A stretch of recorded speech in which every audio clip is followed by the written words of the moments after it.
Sem dúvida nenhuma, a era de ouro dos desenhos animados aconteceu entre os anos 2000, com a Cartoon Network criando os melhores desenhos de toda uma geração, que, diga-se de passagem, são infinitamente melhores que os atuais. E com a Turma do Bairro não é diferente, sendo um dos desenhos mais icônicos da época. Então hoje vamos dar uma olhada mais profunda e contar sua história completa do início ao fim. Antes de começarmos com a história, vamos entender como o mundo foi criado. Esse mundo ou universo é um tanto diferente, então desliguem os cérebros de vocês por um momento, ok? Segundo a história original, todo o mundo foi gerado a partir das mãos das crianças, e nessas terras livres eles poderiam fazer o que bem quiser, quando quiser, desde dormir tarde da noite ou comer o quanto de besteiras aguentarem. Porém, chegou num certo ponto que tudo começou a ficar entediante, então as crianças criaram os adultos. Esses seres mais velhos foram criados com o único propósito de servir como escravos e entretenimento para eles, fazendo as mais variadas atividades, além de que as crianças também gostavam de zoar as aparências velhas deles. Entretanto, isso só durou até um certo indivíduo chamado Senhor Agitado decidir se revoltar. Após um dia cansativo de trabalho, o escravo, ele voltou para sua casa e, farto de tudo que acontecia de sua vida, não obedeceu às ordens de sua criança. A criança, por sua vez, começou a rebeldia e aquela coisa toda de criança, e em um momento de raiva, fúria, ele corrigiu sua má atitude com a primeira palmada. Para vocês terem uma noção do quão icônico isso acabou sendo, os outros adultos ficaram tão inspirados por essa correção que começaram a também repreenderem as más atitudes de outras crianças, e esse evento passou a ser conhecido como a tirania dos adultos. Por conta disso, os adultos acabaram sendo banidos da terra das crianças. Então, como forma de vingança, eles começaram a criar brinquedos que as crianças obviamente não conseguiriam resistir e se viram obrigados a trabalhar para poder comprá-los. É óbvio que as crianças não ficaram satisfeitas em se submeter aos adultos e seus pedidos escravos. Então, uma guerra de larga escala entre essas duas potências teve início. No entanto, infelizmente, os robôs criados pelos adultos eram muito ferozes para as pobres crianças indefesas, e pouco a pouco seu território ia sendo tomado. Então, já sem escolhas, as crianças fugiram para a Lua, onde criaram a base principal, uma casa na árvore que basicamente funcionava com energia lunar, e deu também às crianças a possibilidade de viverem tranquilas por um tempo. Entretanto, chegou a um ponto que ambos os lados sentiam falta um do outro. Os adultos sentiam falta das crianças para fazer suas tarefas e tal, e as crianças sentiam falta das comodidades da Terra. Então, de forma amigável, os dois grupos entraram em um consenso e dividiram seus povos em pequenos grupos que começaram a ser chamados de famílias. Durante um certo tempo, as crianças e os adultos viveram em paz, mas infelizmente isso tudo fazia parte dos planos dos adultos, que traíram as crianças e apagaram suas memórias sobre a verdadeira origem do mundo. Assim, depois de algum tempo, as crianças que sabiam sobre a verdade do mundo começaram a se organizar para combater a tirania dos adultos, começando com treinamentos táticos que logo após evoluíram para uma gigantesca organização conhecida como KND. Toda criança poderia fazer parte do KND depois de um longo teste, mas quando os agentes completassem 13 anos, idade onde a criança se tornava basicamente um adolescente, eles tinham sua memória sobre a organização apagada. Para combater os adultos, eles criaram a tecnologia 2x4, que basicamente era um método para criar armas, máquinas ou construções usando qualquer item improvisado. Além disso, eles também criaram o livro de KND, que guardava dentro de si os maiores segredos do mundo e sua organização, informações de missões, plano de batalha, os segredos de suas armas e muito mais. Entretanto, o verdadeiro poder desse livro não estava apenas em suas informações, mas sim na capacidade de inspirar outras crianças para fugirem da tirania dos adultos. Dito isso, a Turma do Bairro passou por 5 longas gerações, enfrentando os mais variados inimigos e desafios, até que chegamos na 6ª geração, onde surgiu a maior vilã até então, chamada de Mãe. Ela vivia com suas 3 filhas no alto de uma colina e fazia um bolo de aniversário mais gostoso do mundo, o qual ela obviamente não dividia com ninguém. A Turma do Bairro, por sua vez, determinada a roubar a receita, iniciou um plano de invasão, mas a Mãe já sabia de tudo isso e criou uma armadilha. Então, quando a agente século XIX colocou suas mãos na suposta receita, a armadilha foi disparada, congelando assim mais de 5.000 agentes da Turma do Bairro. Após mais algum tempo, as crianças começaram a sofrer nas mãos de um vilão chamado Avô, que passou a escravidar as crianças para trabalhar em suas fábricas de tapiocas e basicamente servirem como escravos para ele. No entanto, os filhos de Avô, chamados de Monte Uno e Benedito Uno, fugiram da fábrica de seu pai e decidiram que iam dar um fim à tirania dele. Foi então que Monte encontrou uma base secreta escondida dentro de uma árvore que guardava a tão grandiosa tecnologia 2x4 e o lendário livro de KND.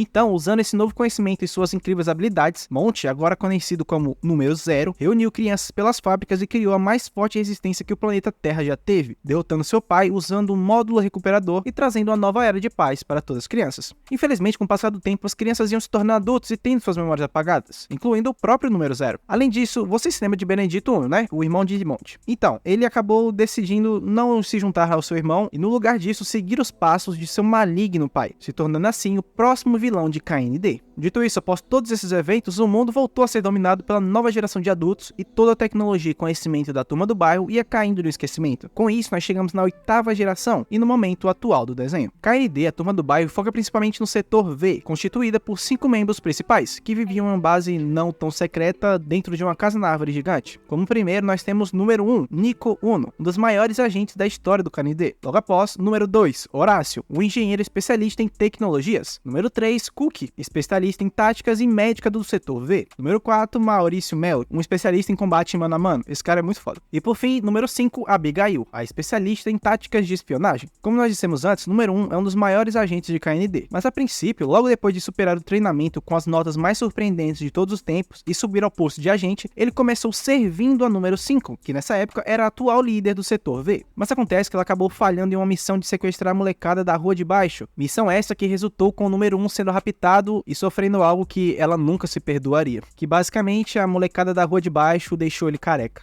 Triste. Por conta disso, Abigail decidiu que ela não era adequada para o posto de líder, então passou para número 1. De início, Nico pensou que essa era uma atitude desesperada e sem fundamento, mas no fim acabou sendo a escolha mais inteligente, porque número 1 era tudo que faltava para o setor V e para o KND. Agora, sobre a molecada da rua de baixo, eles são basicamente os arqui-inimigos do setor V. Eles são um grupo de 5 crianças comandados por ninguém mais, ninguém menos que Benedito Uno, o filho do avô, que agora atuava sob o nome de vilão Pai. E bem, é dessa forma que nós damos início à trama principal do desenho, com um grupo atacando a festa de aniversário da molecada da rua de baixo, causando uma confusão enorme e saindo vitoriosos no final. Aqui o importante não é nem a luta em si, mas manter viva a tradição de sempre roubar os bolos de aniversário, fazendo meio que uma referência com o evento que aconteceu antes com a vilã mãe. Seguindo com os outros episódios, nós temos muitas aventuras variadas, com tudo que você pode imaginar, e até mesmo sobra um tempinho para eles aproveitarem uma vida comum junto de seus pais e família. O ponto aqui é, no meio dessas aventuras e missões, nós temos a presença de diferentes vilões, desde o Senhor-Chefe, Barba Doce, e até mesmo um casal que ganhou grande destaque, o Papai Quebra-Tudo e a Mega Mãe. Esses dois, por sua vez, foram responsáveis por quase desintegrar todos os agentes do KND, incluindo o grupo do setor V. Isso porque eles queriam que seu filho, o número 274, se tornasse o campeão, ou seja, o líder, número 1, como você queira colocar. Mas acontece que o garoto acabou descobrindo tudo e ficou horrorizado. Então, para persuadi-los, número 274 afirmou que faria uma tatuagem e entraria para uma banda de rock caso eles continuassem. Então, eles obviamente recuaram. Outro ponto importante é que os inimigos do setor V, a molecada da rua de baixo, estavam sempre tentando destruí-lo de alguma forma, seja os espionando e descobrindo suas fraquezas com a ajuda de moscas tecnológicas, ou até mesmo utilizando um dispositivo que seria capaz de alterar a idade do alvo atingido. Esse último, por sua vez, foi uma tentativa muito boa que quase deu certo. Eles usaram esse dispositivo para deixar número 1 mais velho, o fazendo abandonar seu posto de agente e trabalhar com uma pessoa CLT comum, vendendo sorvetes por aí. Logo um arrepio, CLT, peca. Mas felizmente, no fim, o grupo conseguiu superar isso e tudo ficou bem. Existem muitas outras tramas interessantes dentro do universo de KND, tipo, nós podemos ver número 2 agindo como Sherlock Holmes, desvendando casos enigmáticos, ou até mesmo as aventuras de número 3, salvando os macacos dos caçadores ilegais, e por aí vai, tem muita loucura. Mas um ponto interessante da série é que com o passar dos episódios, cada um dos personagens vai se relacionando uns com os outros, como por exemplo o número 4 que começou a namorar número 3, mas acontece que, se vocês se lembram bem, número 4 não era muito bem da cabeça, então ele nunca falou que amava número 3. Isso foi tão ruim que afetou muito a garota, que começou a pensar que ela era o problema. Deixando esse casalzão de lado, nós temos namoricos de número 1 e Lizzie. Miko a considerava muito mandona, mas mesmo assim a amava profundamente. O problema é que isso só durou até um certo dia, onde a garota colocou um capacete para controlar o pobre garoto e o obrigar a levá-la e o encontro no restaurante muito caro.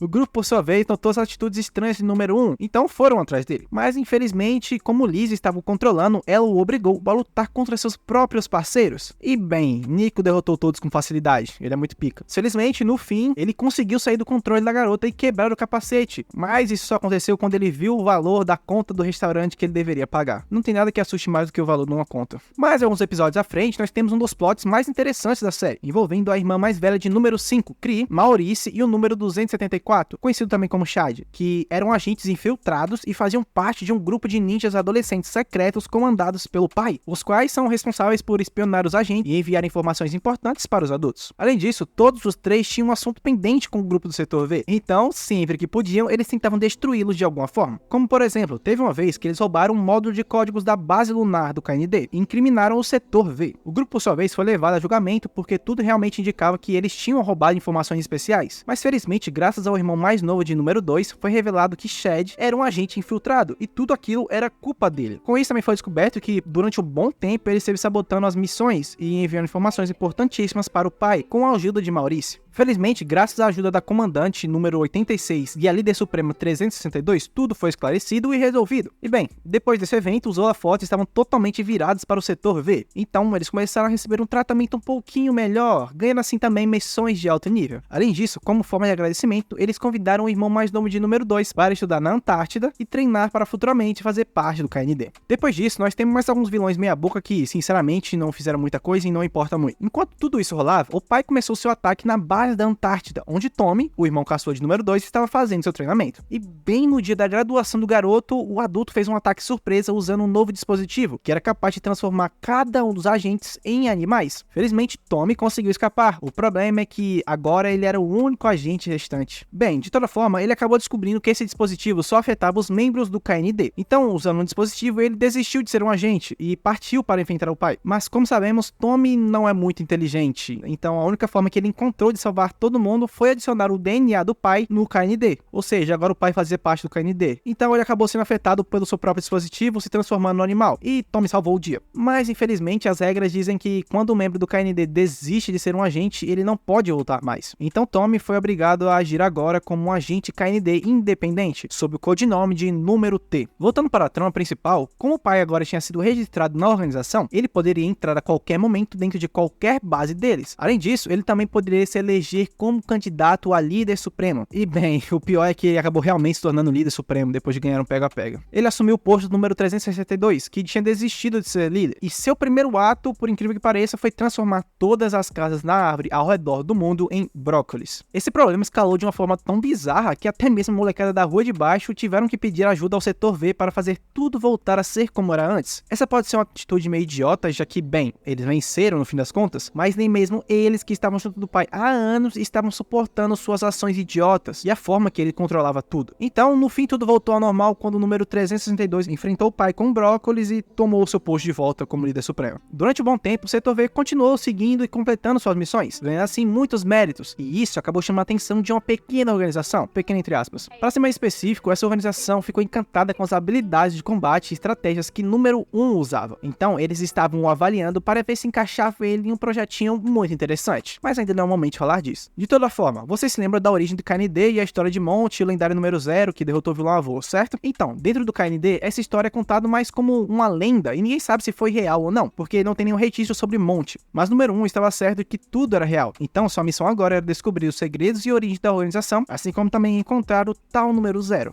Indo agora para o filme Operação Zero, tudo começou com o Setor V recebendo a missão de recuperar a arma que Monty usou para derrotar o avô anos atrás, já que ela tinha sido roubada. Infelizmente, todos os vilões que apareceram durante o desenho uniram forças, e a mando do pai roubaram esse item extraordinário. O pai, por sua vez, montou uma convenção para apresentar um módulo recuperador e mostrar seu plano maligno que seria capaz de acabar de uma vez por todas com todas as crianças. Dito isso, o Setor V obviamente seguiu na missão de recuperar o item, mas acontece que o pai já tinha premeditado isso no início, e o grupo acabou sendo facilmente emboscado e preso. Nisso, para mostrar o poder do módulo recuperador para todos, o pai usou o aparelho em um velho senhor, que ele afirmava ser seu pai, ou seja, o grande vilão avô. E bem, dessa forma o avô acabou recuperando toda a sua memória, assim como também seu corpo e poderes. Aquele pesadelo que quase acabou com o mundo anos atrás estava de volta, e com voz grossa ele declara que sua era iria voltar. Ele estava disposto a transformar todos em velhotes para escravizá-los e usá-los para seu próprio bem. Aqui já não importava mais se era adulto, adolescente ou criança. O avô iria transformar qualquer um em seu escravo idoso, para reerguer assim seu reinado tirânico. A única forma de reverter tudo isso e salvar o mundo das mãos desse homem vil era usando o conhecimento do livro KND, já que é somente lá que está documentada a fraqueza do avô, assim como também uma forma de derrotá-lo. O problema é que ninguém mais sabe sobre o paradeiro do livro. O único que saberia foi quem o escondeu, ou seja, número 0. Nesse meio tempo, a base acabou sendo atacada pelos zumbis idosos do avô. Acontecem explosões, brigas, gritaria, chute, tudo mais, e em meio a esse caos, número 1 pega um rastreador de DNA para localizar o lendário número 0. Mas o estranho é que, ao chegar na localização exata, o rastreador dá exatamente em sua casa. Dessa forma, Nico Uno descobre que seu pai, Monte Uno, era o lendário número 0. Dito isso, ele usou o módulo recuperador nele. E bem, de fato, ele acabou confirmando que seu pai era o número 0. Monte preferiu perder suas memórias porque gostaria de viver uma vida tranquila junto de sua família. Mas ao ver o caos que o mundo estava nesse momento, ele decidiu que era hora de usar novamente o livro KND. Além disso, somente eles dois já não eram mais suficientes para derrotar o avô, e todo o resto do mundo já havia sido transformado em escravos. Então, Monte e Nico correm até a casa do pai, e lá é revelado que pai é na verdade Benedito Uno, o irmão de Monte e tio de número 1. Ou seja, levando tudo em questão, o avô na verdade é o avô de Nico. Que família bizarra, cara.